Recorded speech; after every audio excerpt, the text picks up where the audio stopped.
Hi, and welcome back to another episode of Authentically ADHD. This is a special episode because we are talking about getting organized, and this is going to be a workshop style episode. So I hope you're ready to dig into the executive functions, how we can make adjustments to our environment, how we can make adjustments to our tasks to make them work for us instead of more work for us. During the duration of this episode, I will introduce myself with an about me and introduce kind of what we're doing today. I will talk about mindset. Then we'll go through executive functions and the executive function assessment. Then evaluate and reflect on the results. And then I will go through how you can create interventions. And I will leave links in for free coaching calls that you can sign up for.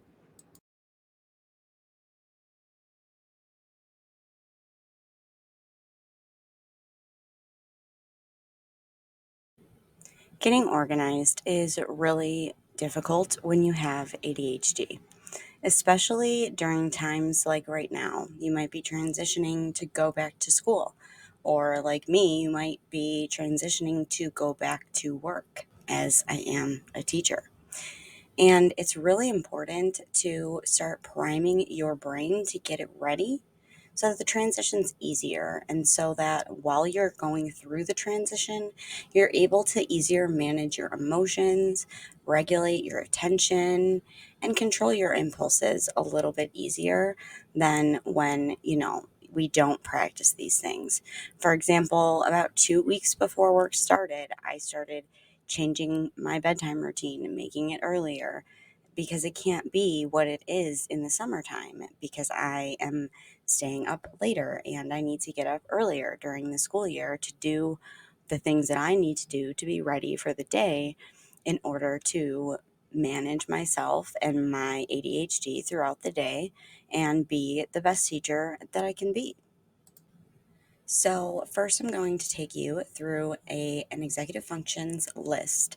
Then, we're going to go through an executive function assessment, and then we're going to reflect on them. We are going to try to make adjustments to the environment or the task, and we're going to talk about different ways to do this. So, are you ready? Let's get started.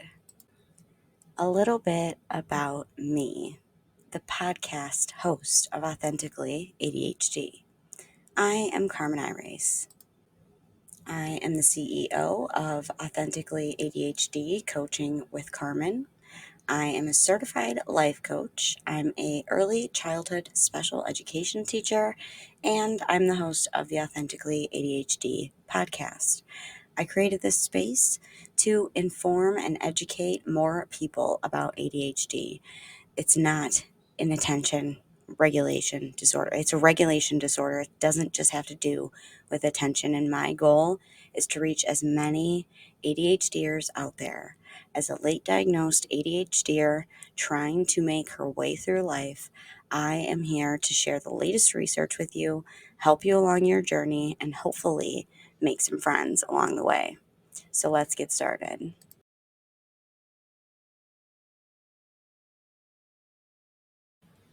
First, we're going to talk about mindset. Why, you ask? Well, because our brains are powerful. So we truly believe in what we are doing and how and why we are doing it.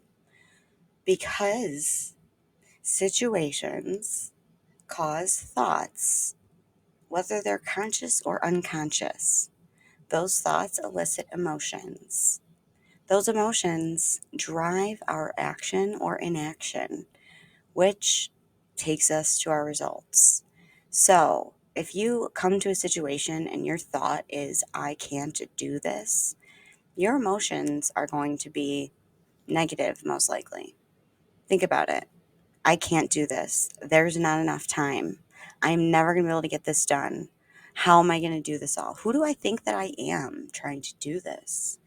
Those thoughts bring about emotions of shame, unable, and just a little bit of kind of me feeling like inadequate. So I don't think that those emotions are going to drive positive action in order to get me the results that I want, right? So it's not that we change our situation, it's that we reframe our thoughts about the situation. So when I ask you, how good are you at managing yourself? And you say, I will never be able to learn how to manage myself. Well, then this workshop is kind of pointless because the thoughts that are needed to go through this are I'm willing to make a change in some areas of my life in order to create better results for myself. That's what I had to say to me. So, what do you have to say to you to really truly understand and really truly want to better yourself? Because that's how we do what we want to do. We reframe our thoughts, and the goal is not to feel good all the time. Being productive doesn't feel good. Being productive is actually quite annoying. Being productive is exhausting. I was quite productive this week and I'm very proud of what I got done, but I'm feeling quite hungover today on this Saturday. I'm feeling quite hungover with emotion, overwhelm, overwork, and just the feelings of exhaustion. And usually that's a little bit of how we feel, which is why we build in rest, which is probably why this podcast won't be released when I want it to be. But that's fine because I'm accepting that I have ADHD and that is going to happen because our executive functions are weaker than the typical brain. They just are. It's not fair, it's not right, but that's how it is. That's how our brains work. So, how about we learn to work with our brains instead of making more work for ourselves? So, are you ready? Let's dive in. First, I'm going to go over the executive function areas, and then I'm going to go into the assessment. I'm not going to read the entire assessment to you. I am going to link it in the show notes. I'm going to link it in the bio underneath so that you can click on it and you can take it and listen to this as you're doing it. You can print it out, you can write down the numbers, but all you really need are the numbers that correspond with the certain executive function area that you're in. This will make a lot more sense when you see the visual. So, what are executive functions? First, we have response inhibition. That's your impulse control. That stop and think before you do or say or buy or drink or smoke or whatever it is. That's response inhibition. Stopping and thinking before doing. Thinking about future you. Working memory. This is where we need to remember information and hold it in our brain either while using it or to use it in the near future.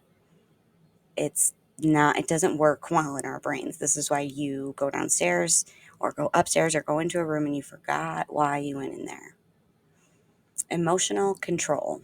This is also known as emotional regulation. We are, as ADHDers, we are not able to self-assess very well. We are not very self-aware. So controlling and regulating our emotions is difficult because identifying them is difficult. Now, I have a few podcasts about how you can get more control over your emotions and how you can manage them a little bit more. So you can scroll back for those. The next one is task initiation. This involves starting and finishing a said task, like putting the laundry in the washer and then in the dryer and then folding it and putting it away. That's task initiation. Sustained attention helps us with task initiation by helping us keep our attention on the present task without getting distracted.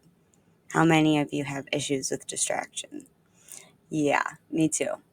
You're going along, you're doing one thing, and you're like, oh, but I really need to do this thing. And then all of a sudden an hour has gone by and you didn't get the thing that you wanted to get done, but you got two other unimportant things done. This also goes along with the planning and prioritizing of things. When we don't stick to our plans, when we use our executive brains to prioritize, we end up completing things that we don't want to complete. Our planning and prioritizing impacts our organization of time or our management of our mind within the concept of time. Saying, I have enough time to do this, and staying in reality, not positive, like toxic positive thinking, none of that. The next one is flexibility. This has to do with task switching. This has to do with transitioning during the day, seasonal transitions, life transitions, flexibility of when plans suddenly change. I fly off the handle sometimes. Do you? Organization of your stuff. This is organization of maybe your desktop, the notebooks, the pens, the piles of paper, maybe the organization of your garage, your attic, your basement. It can also be the organization of the stuff on your computer digitally. Can you not see your desktop picture because you have so much on there because you don't save things into folders? Do you back up your phone so that it doesn't use all the memory on there? Yeah. Goal directed persistence. This is something that helps us get long term goals done. So, the fact that we keep persisting to get a long term goal done, usually this has to do with work tasks or projects, things that are done quarterly that we have to do and chip away at little by little. But sometimes those things, because they take a while, we lose interest in them and we tend to forget about them. So, we have to continue to schedule them. And the last one is stress tolerance or frustration tolerance, meaning the more that's kind of piled onto your plate, how do you respond to frustrating events and stressful events that happen in everyday life? So, the next step of this is the assessment. There are like about 3 questions under each of these executive functions, and you're going to answer the question according to the number, and then you're going to add up those 3 numbers to a total. There are items, and they say things like, I don't jump to conclusions. I think before I speak. I make sure that I have all the facts before I take action. You need to rate yourself 1, strongly disagree, to 6, strongly agree. The key is at the end, and it tells you which questions correspond with which um, executive function. Notice how there's only 3 lines under strengths and weaknesses. Please only pick 2, maybe 3. I highly encourage you to start with 2, and I'll explain after I've given you some time to do the assessment. Some key notes to keep in mind while you're doing the assessment before you evaluate and reflect on your results is to think about yourself across all domains, all areas, situations, places, people, those types of things. Make sure you really, really think about it. We want to be specific here because otherwise we can't our ADHD brains have a really hard time with broad ideas. So I'm going to improve my time management. It doesn't make sense to the ADHD brain.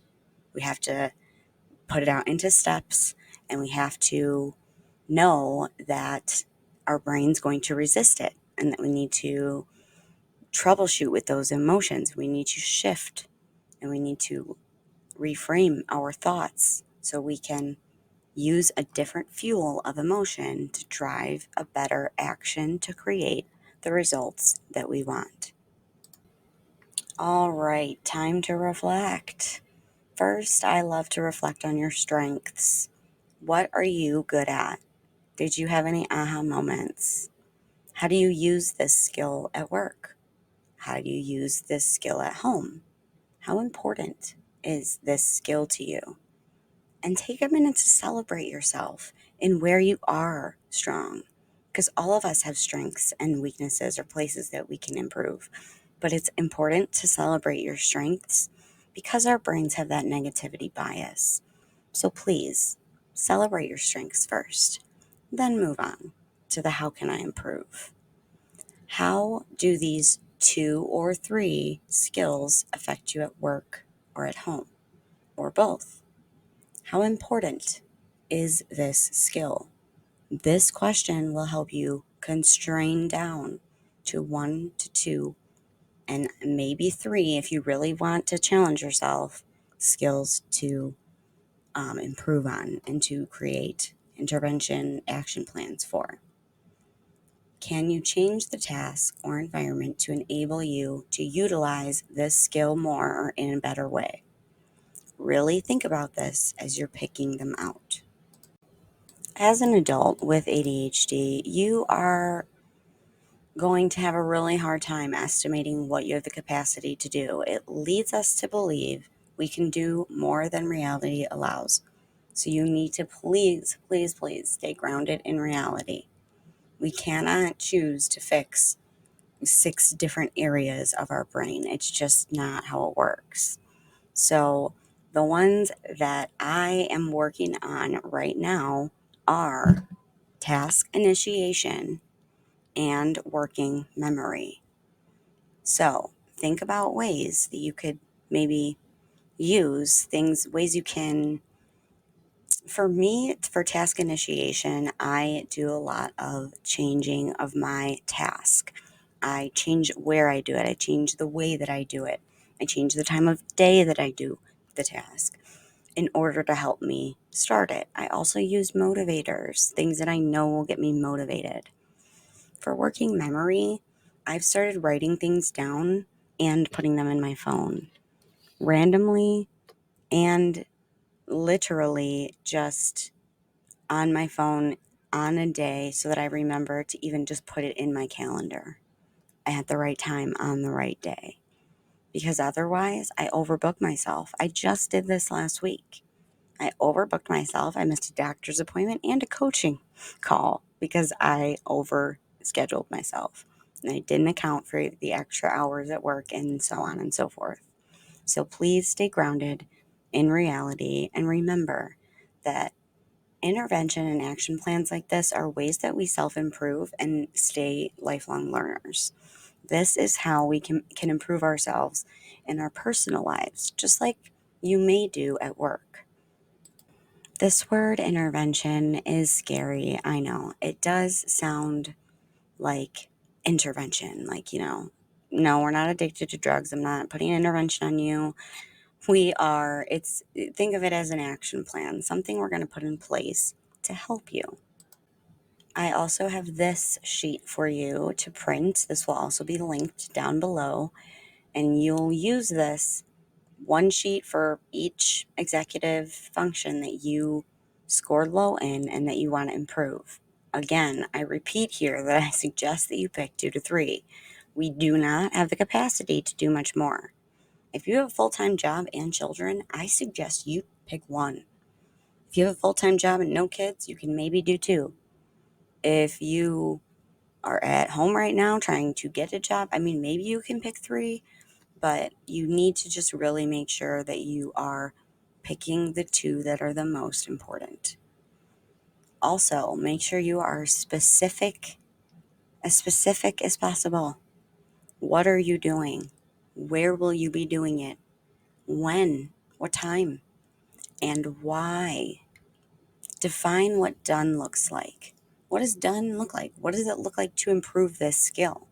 What will you be able to do? What will you be able to produce? And then make sure you find a meaningful why. Why is it important to you to improve this skill? Why is it important to you to get better at whatever it is that you chose? And then really break it down in the ways that you can do it. Can you put supports into your environment? Can you change the environment? Can you change the skill? Can you change the tasks that are involved with this skill? Ask yourself some of those questions and go through the intervention plan. Please put any questions that you have in the comment box, or you can DM me on Instagram. You can connect with me on Facebook and on TikTok. Just go to my website, authenticallyadhd.org, and you can find all my website handles there. I really hope that this workshop style episode helped you out. I will have another episode out. I am going to tell you now that I am going to be doing episodes bi weekly instead of weekly.